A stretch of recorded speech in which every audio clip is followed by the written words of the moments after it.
नमस्ते बच्चों, आज हम कक्षा चौथी में परिसर अध्ययन भाग 1 में पाठ 12 छोटे रोग घरेलू योग के स्वाध्याय के प्रश्नों को हल करेंगे। इसके पहले हम लोगों ने छोटे रोग घरेलू योग का वीडियो देखा, तो चलिए हम स्वाध्याय के प्रश्न की तरफ आगे बढ़ते हैं। तो पहला प्रश्न है, अड़ूसे की पत्तियों का काढ़ा अर्क किसके लिए उपयोगी होता है? तो बच्चों इस प्रश्न का उत्तर है, अड़ूसे की पत्तियों का काढ़ा अर्क सर्दी खांसी के उपचार के लिए उपयोगी होता है। ठीक है।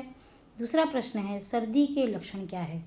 तो इस प्रश्न का उत्तर है, सर्दी के लक्षण नाक से पानी बहना, सिर दर्द होना, आंखें लाल होना, सांस लेने में तकलीफ होना, बार बार छींक आना। ठीक है, फिर से देखिए, सर्दी के लक्षण क्या है?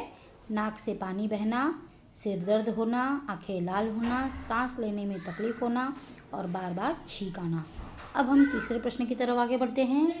बाम का उपयोग किस लिए किया जाता है? तो इस प्रश्न का उत्तर है, बाम का उपयोग शरीर में होने वाली सिर दर्द इत्यादि में आराम पाने के लिए किया जाता है।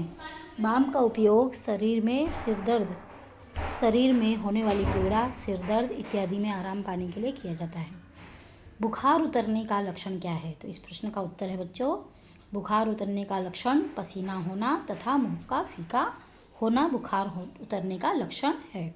ठीक है, बुखार उतरने के क्या लक्षण हैं? पसीना होना और मुंह का फीका होना। अब हम अगले प्रश्न की तरफ बढ़ते हैं। जैसे तालिका पूर्ण करो। तो नीचे कुछ रोगों के नाम दिए गए हैं, जैसे सर्दी, चिकुनगुनिया, टाइफाइड, खेलते समय गिरने के कारण छिल जाना, पेट में दर्द होना, मलेरिया, गर्म तवे से उंगलियां झुलसना, चरकना, पैर में मोच आना। इनमें से कौन से रोग शीघ्र मतलब जल्दी, कौन से रोग शीघ्र ठीक होते हैं और कौन से शीघ्र न ठीक होने वाले रोग? तो इसमें दो अलग अलग भाग दिए गए हैं। तो शीघ्र ठीक होने वाले रोगों को लिखना है, मतलब जल्दी ठीक होने वाले रोगों को लिखना है, और देर से ठीक होने वाले रोगों को लिखना है। तो चलिए, पहला क्या है? शीघ्र ठीक होने वाले में सर्दी। दूसरा, खेलते समय गिरने के कारण छिल जाना। तीसरा, पेट में दर्द होना। चौथा क्या है? गर्म तवे से अंगुलियां झुलसना, चरकना। पांचवा है पैर में मोच आना। और इसके विपरीत शीघ्र ठीक ना होने वाले, मतलब जल्दी ठीक ना होने वाले कौन से हैं? Chikungunya, malaria, typhoid. इन सभी बीमारियों को ठीक होने के लिए कम से कम महीना 1.5 महीना लग जाता है बच्चों, क्योंकि ये जल्दी से ठीक नहीं होता।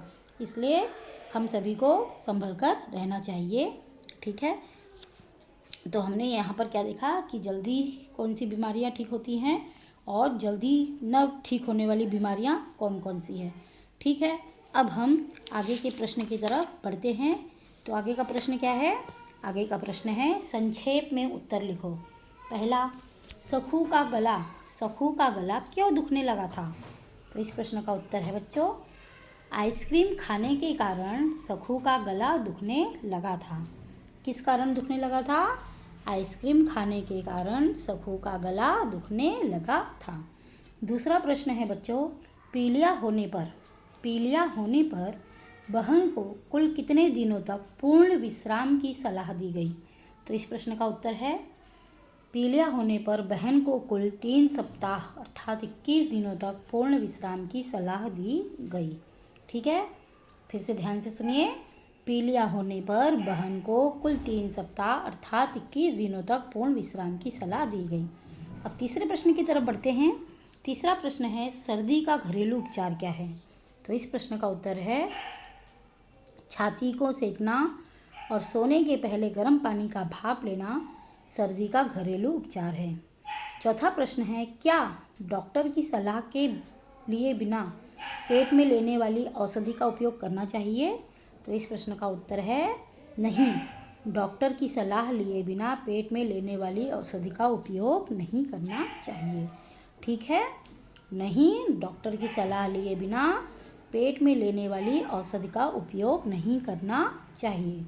अब हम आगे के प्रश्न की तरफ बढ़ते हैं। आगे का प्रश्न है, रिक्त स्थानों की पूर्ति करो। तो पहला है, सखू की बहन की आंखें पीली दिख रही थी, आंखें डैश दिख रही थी, तो डैश की जगह क्या आएगा? पीली दिख रही थी। दूसरा है, डैश के डसने के कारण श्रीपति बहुत ही घबरा गया, तो क्या आएगा? सांप के डसने के कारण श्रीपति बहुत ही घबरा गया। तीसरा है, धोकर स्वच्छ किए गए घाव को डैश करके उस पर टिंचर आयोडीन लगाना चाहिए। तो क्या आएगा? सूखा। धोकर स्वच्छ किए गए घाव को सूखा करके उस पर टिंचर आयोडीन लगाना चाहिए। ठीक है बच्चों, तो इसे आप लिखिए धन्यवाद।